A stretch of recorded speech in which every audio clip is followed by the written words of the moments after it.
오늘 영상 시작하기 전에 3초 체크 하나만 해볼게요. 그 사람에게서 연락이 툭 끊기면 내 하루는 1. 오히려 편해진다. 2. 좀 불편하지만 견딜만 하다. 3. 마음이 무너지고 집중이 안 된다. 만약 3번에 가깝다면 오늘 영상이 내 얘기처럼 들릴 겁니다.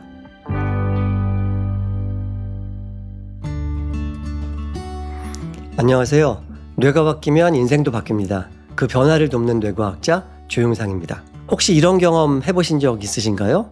주변에서 다 말리는데 이상하게 마음이 떠나지 않는 사람. 그 사람 아니어도 돼. 너만 힘들잖아. 이제 그만해. 머리로는 끝내야 한다는 걸 아는데 마음이 말을 안 듣는 사람. 연락은 제멋대로고 말과 행동은 자주 다르고 내 감정을 소중히 다뤄준 적은 거의 없는 것 같은데 이상하게도 그 사람이 문자를 보내온 순간 내가 먼저 반응하는 사람 말입니다. 우리는 흔히 그런 사람을 이렇게 부르죠. 나쁜 남자, 나쁜 여자.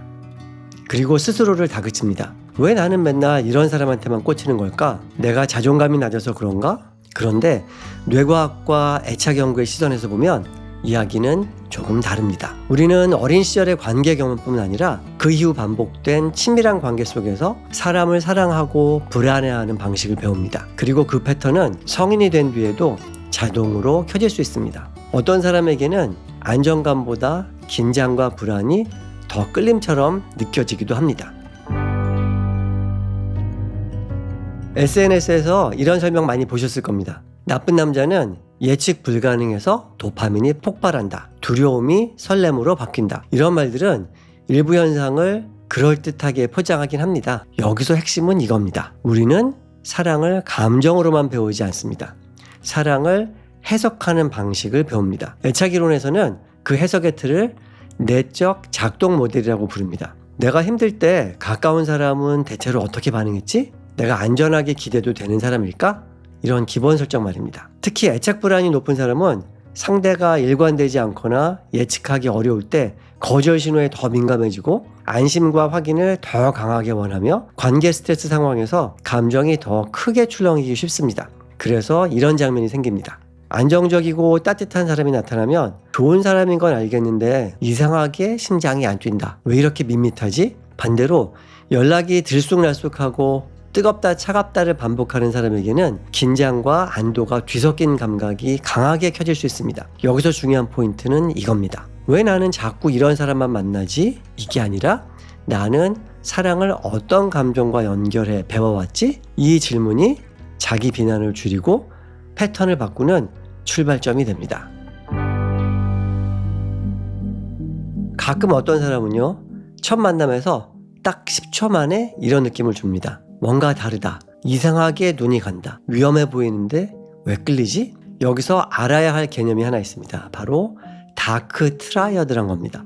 자기중심성, 계산적 조종성, 공감 부족. 이 세 성향을 묶은 말입니다. 중요한 건 첫 만남에서 우리가 이 사람 공감 능력이 낮겠네 처럼 상대를 분석하거나 진단하지 않는다는 점입니다. 주저없이 단정적으로 말하는 태도, 시선을 강하게 고정하는 느낌, 주저하지 않는 접근, 살짝 반항적인 분위기, 예측하기 어려운 긴장감. 이런 신호들이 때로는 확신 있어 보이는 말투나 대담함 혹은 자신감으로부터 나오는 인상일 수 있다는 겁니다. 그래서 우리는 배려 부족한 태도를 자신감으로, 불안정한 기류를 강렬한 매력으로 착각하기도 합니다. 그래서 저는 이렇게 표현하고 싶습니다. 첫 만남은 관계의 본편이 아니라 예고편입니다. 예고편은 화려하죠. 하지만 예고편이 좋다고 본편이 좋다는 보장은 없습니다. 연구들도 이런 예고편 효과가 실제로 관찰된다고 보고합니다. 그런데 여기서 중요한 포인트가 하나 있어요. 사람들은 상황에 따라서 평가 기준이 바뀝니다. 지금 여러분도 잠깐 한번 상상해 보실까요? 자, 데이팅 앱에서 프로필이 2개가 뜹니다. 첫 번째는 말이 단정하고 자신감이 넘치고 약간 예측이 안 되는 사람. 두 번째는 말은 차분하고 일관적이고 안정적으로 느껴지는 사람. 이때 질문이 바뀌면 선택도 흔들릴 수 있습니다.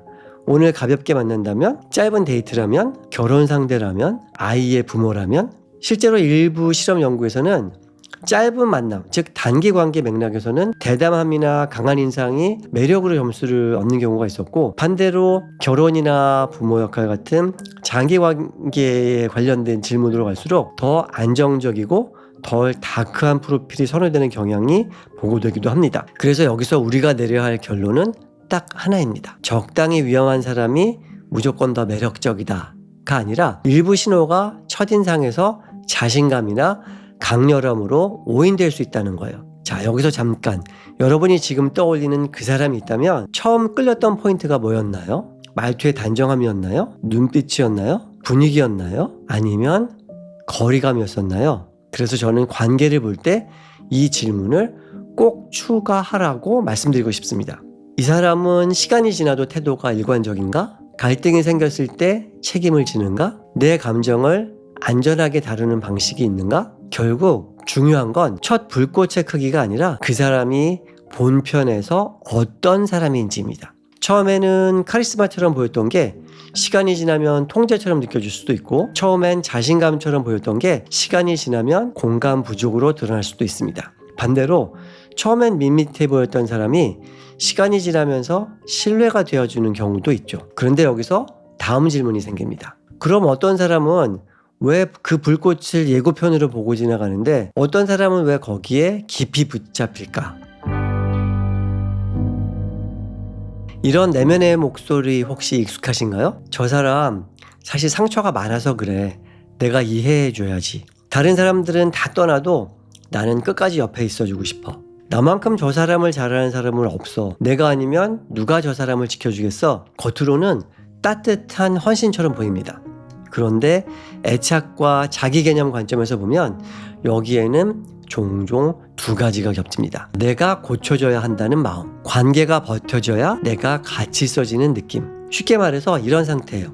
상대가 괜찮은 사람으로 변해야 내가 충분히 가치 있는 사람처럼 느껴지고, 이 관계를 버티는 나를 통해서 내 강인함이나 특별함을 확인하게 되는 것. 그리고 여기서 관계의 초점이 바뀝니다. 이제 중요한 건 이 관계가 정말 건강한가가 아니라 나는 이 관계 안에서 어떤 사람인가가 되어버립니다. 그래서 관계가 나를 지치게 해도 이런 목소리가 올라옵니다. 여기서 떠나면 내가 패배한 것 같아. 포기하면 내가 냉정한 사람 같아. 끝까지 못 버티면 내가 믿던 내 모습이 무너질 것 같아. 이때 이별은 단순한 한 사람과 헤어지는 일이 아니라 내가 붙잡고 있던 이런 나라는 정체성까지 내려놓는 일이 됩니다. 그래서 머리로는 헤어지는 게 맞다는 걸 알아도 쉽게 놓지 못하는 겁니다. 여기서 질문을 바꿔야 됩니다. 나는 정말 저 사람을 구하고 싶은 걸까? 아니면 저 사람을 통해 내 가치를 붙잡고 싶은 걸까? 이 질문을 정직하게 마주하는 순간 문제의 초점이 상대에게서 내 애착, 내 자기 가치감, 내 관계 패턴으로 이동합니다. 그리고 그때부터 회복이 시작됩니다.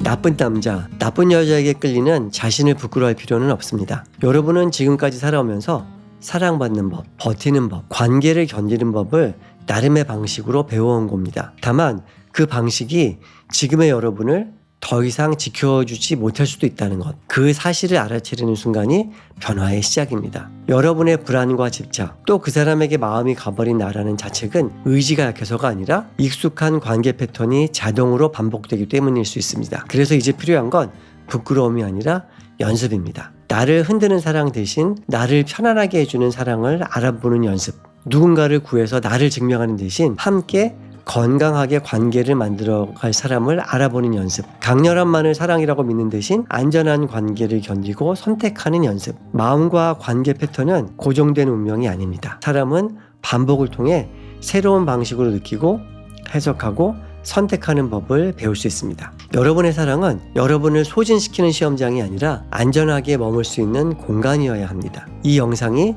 여러분 안에 오래된 패턴에 작게라도 하나의 질문을 남길 수 있기를 바랍니다. 지금까지 뇌과학자 조영상이었습니다.